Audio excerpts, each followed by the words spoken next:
पुणे लोणावळा मार्गावरती रेल्वेचा mega block घेण्यात आलेला आहे। पुणे लोणावळा दरम्यानच्या सर्व लोकल या दिवसभरासाठी रद्द करण्यात आलेले आहेत। पुणे लोणावळा दरम्यान अभियांत्रिकी आणि दुरुस्तीच्या तांत्रिक कामाकरता मेगा ब्लॉक घेण्यात येतोय।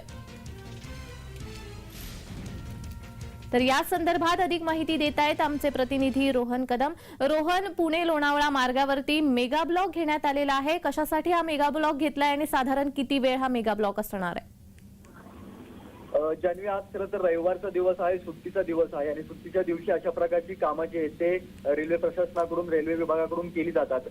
तांत्रिक दृष्ट्या आपण पाहायला गेलं तर पुणे लोणावळा दरम्यानची लाईट लाईन आहे, जी विद्युत वाहिनीच्या द्वारे रेल्वे लाईन चालते, त्या वाहिनीवरती मेगा ब्लॉक घेतला जाणार आहे आणि त्यामध्ये पुणे लोणावळा लोकलसह जवळपास 16 गाड्या ज्या आहेत त्या आजच्या दिवशी रद्द केलेल्या पाहायला मिळत आहेत। अभियांत्रिकी आणि दुरुस्तीचं तांत्रिक काम या माध्यमातून केलं जाणार आहे। खरं तर दिवसेंदिवस या सगळ्या मार्गावरती जी आहे ती प्रवाशांची संख्या देखील वाढते, दिवसेंदिवस लोकलची संख्या देखील वाढवली जाते, रेल्वेगांची संख्या वाढवली जाते आणि या सगळ्यामध्ये पुरेसा ताण जो असतो तो मेंटेनन्सवर येत असतो आणि त्यामुळेच मोठ्या प्रमाणामध्ये रविवारच्या दिवशी अशा प्रकारची कामं जी आहेत ती हाती घेतली जातात आणि त्यामुळेच आजच्या दिवशी हा निर्णय रेल्वे विभागाने घेतलेला आहे आणि जवळपास 16 गाड्या रद्द केलेल्या आहेत। तर पुणे ते लोणावळा दरम्यान अनेक ज्या लोकल गाड्या धावतात रोजच्या, त्या लोकल गाड्या देखील आज धावणार नसल्याची माहिती जी आहे ती सध्या मिळते। जी धन्यवाद रोहन, तुम्ही दिलेल्या या माहितीसाठी।